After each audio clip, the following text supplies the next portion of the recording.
Why can't I just have it? And what? And we'll raise it together. That's obviously not possible. Why? You hate your job? You hate your life? I mean, it seems like a blessing. It's a sign. Look, Nola, I have to go. I'm juggling 6 things at the same time just to make this trip to the city look legit. I'll talk to you on Tuesday. Chris, I expect you to do the right thing, okay? Hi everyone, I'm Anna, your cinephile host. You just have seen a classic dialogue in a typical affair with a pregnant woman. The father is the husband of another woman who doesn't want to have the child, while the single lady wants the man to be bound by her baby. Please forgive me for not telling you the end of the story, because I really don't like the pathetic result of an affair like this. The mom expects the father to do the right thing, but the story is not going that way. Before I tell you the whole story, here's an example of a job interview for most of you to watch carefully, especially the part where the applicant talks about his experience. He tells the interviewer that he has had a good deal of experience. He uses past perfect tense and no plural for the experience, even with a good deal of to modify it. Niece? Yes, I've had a good deal of experience. Yes, I see. And I've heard very good things. You don't miss playing professionally? Thank God every day I don't have to do it. I hate the whole tennis tour thing. Constant traveling, and I was never going to be Ryszewski or Agassi. You have to really want it. Not that I have their talent. Well, your credentials and references are excellent. You want to live in London? Very much. Very much. We have a very exclusive membership here. You can begin this weekend. Thank you. Thank you very much. Chris Wilton is a recently retired tennis professional from Ireland. He is hired as an instructor at an upmarket club in London. He strikes up a friendship with a wealthy student, Tom Hewitt, after becoming aware of their common affinity for opera. Tom's older sister, Chloe, has a crush on Chris, and the two begin dating. On one condition.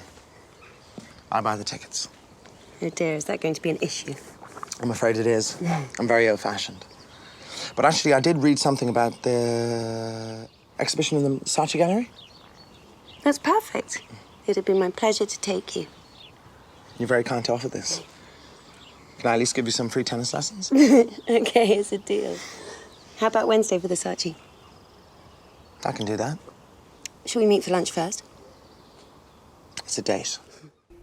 After Chloe encourages her father to give Chris a job as an executive in one of his companies, Chris is slowly being accepted into the family and marriage is discussed.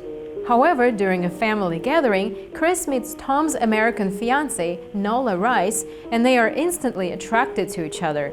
One day, amid a storm, Nola leaves the house to be alone after being questioned by Tom's mother. Chris follows Nola outside and they make love in the field. Feeling guilty, Nola treats this as an accident. Chris, however, is interested in a serious relationship. The storm was overpowering. I'm not rationalizing. Passions are passions, but we're both very involved with other people. You're not such a good actress, you know. It's not possible. You daydreamed about making love to me, and I'm not saying the fantasy didn't cross my mind, okay? We had our moment, but, you know, let's move on, get back to reality. Chris, we're gonna be brother and sister-in-law. Exactly as I pictured you. Yes, forget it. It's over. No matter how much he indulges himself in lust with Nola, Chris and Chloe get married while Tom ends his relationship with Nola. Sometime later, Chris meets Nola by chance and they begin an affair. However, Nola gets pregnant unexpectedly and Chris asks her to get an abortion, but she wants to raise the child with him. Why can't I just have it? And what? And we'll raise it together. That's obviously not possible. Why? You hate your job? You hate your life? I mean, it seems like a blessing. It's a sign. Look, Nola, I have to go. I'm juggling 6 things at the same time just to make this trip to the city look legit. I'll talk to you on Tuesday. Chris, I expect you to do the right thing, okay? Soon after, Chris takes a shotgun from his father-in-law's home and shoots Nola on a stairwell after he shot her neighbor. He makes the scene look like it was a burglary by ransacking the rooms and stealing jewelry and drugs. Scotland Yard investigates the crime and concludes it was committed by a drug addict stealing money. The coroner says that Eastby was killed first. There's no sign of a forced entry. So Mrs. Eastby knew the killer if she let him in. Well, come on, Mike. 90% of the crimes we go out on, people open their doors and invite the criminals in. Yeah, I know, you're right. I'm just thinking out loud. It's just, he's got a real motive. Yeah, maybe. But a motive, as you and I both painfully know, is not a case. I'm torn because the Rice murder was clearly an afterthought, but I'd love to pursue it a little more. But I'm reluctant to fish around and cause problems for everybody. No, if something develops, we can pursue it. I doubt anything's going to drop into our laps. Scotland Yard investigators consider the case closed and abandon any further investigation.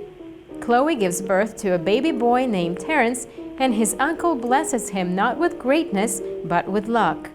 Probably will be. Absolutely. Mommy, are you sure I'm allowed this? Yes, yes. Yes, of course you will. Only for months now. I get down here. In the end, Nola is killed by her intimate lover, and he luckily gets away from any legal charge. The story goes back to the first scene of the movie. It's the value Chris Wilton cherishes. He believes that the man who said, "I'd rather be lucky than good," so deeply into life. He risks his consciousness in exchange for wealth and fortune. The movie gives an unconventional value for the audience. What do you think? I'm Anna. Next time when a man is juggling 6 things at the same time, you'd better be careful. Thanks for watching this episode, and see you next time.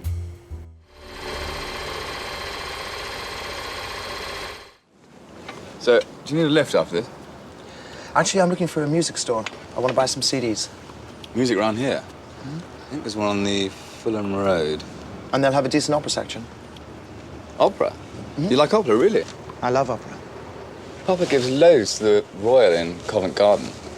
I know this is going to sound a bit weird, but would you like to go to the opera tomorrow night? To the opera? Yeah, we've got a box and someone's not coming. It's la bloody Traviata. My God. I'd love to.